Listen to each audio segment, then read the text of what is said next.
Enyi ndugu yangu mwema katika imani, hadithi ya watu wa kijiji ni miongoni mwa Bani Israil waliokuwa wanaishi ufukweni mwa bahari. Mwenyezi Mungu Subhanahu wa Ta'ala aliwaharamishia uvuvi siku ya Jumamosi. Ndugu yangu mwema katika imani, watu wakagawika katika makundi matatu. Kuna wale ambao kwamba waliomuasi Allah Subhanahu wa Ta'ala. Watu kama hawa walitandika nyavu zao siku ya Ijumaa, wakatukua samaki siku ya Jumapili.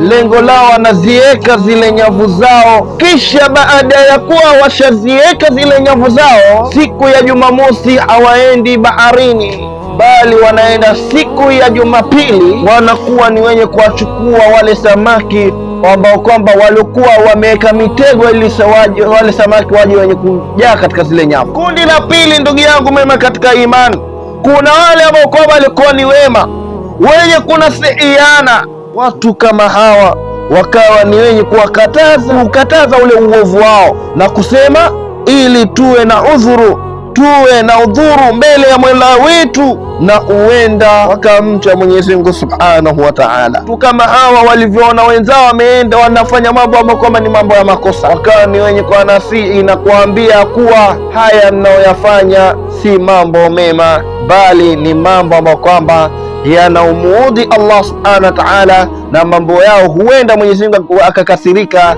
na sisi tukawa ni wenye kusagwa, tukawa ni wenye kuingia katika kupata adhabu ya Mwenyezi Mungu Subhanahu wa Ta'ala. Na watu sampuli ya tatu, ndugu yangu mema katika imani, watu hawa wakawa ni wale watu ambao kwamba waliokuwa ni wenye kunyamaza, wala hawakuwakataza katika yale mambo ambayo kwamba Mwenyezi Mungu Subhanahu wa Ta'ala aliyoharamisha. Watu hawa wakawa ni wenye kunyamaza. Mwenyezi Mungu Subhanahu wa Ta'ala akawabadili waasi kuwa nyani na manguruwe kama adhabu, na akawaokoa wale waliokataza ubaya. Tukikiuka amri za Mwenyezi Mungu Subhanahu wa Ta'ala, tukaenda kinyume na mafundisho ya Bwana Mtume Muhammad sallallahu alaihi wasallam, basi tufahamu ya kuwa adhabu huenda ikawa ni yenye kutufikia. Adhabu ni somo. Allah anatoa mifano ili vizazi vijifunze.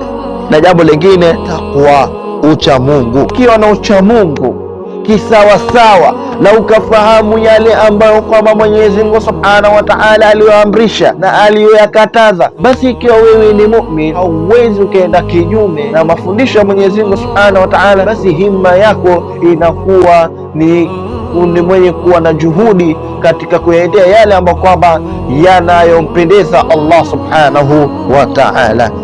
Aisha alimuuliza Mtume Muhammad sallallahu alayhi wasallam kuhusiana na suala la nyani ama mang'onda na manguruwe, aiya mimma musikha, je, ni miongoni mwa watu waliofanyiwa mabadiliko ya umbo? Ni miongoni mwa watu waliofanyiwa mabadiliko ya kubadilishwa?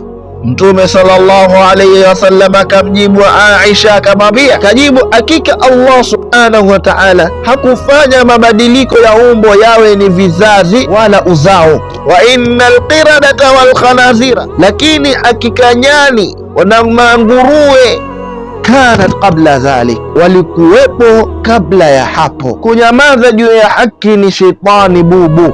Haifai kwa Muislamu kuona munkar unaoenea katika mujtama, unaoenea katika mji, unaoenea katika nchi, kisha wewe usiwe ni mwenye kukanya. Basi pia hata kama umeshindwa kutumia mkono wako, basi tumia ulimi, kwa sababu usipolikataza lile munkar, basi nyote mtakuwa ni wenye kuangamia na nyote mtapata adhabu mbele ya Mwenyezi Mungu Subhanahu wa Ta'ala.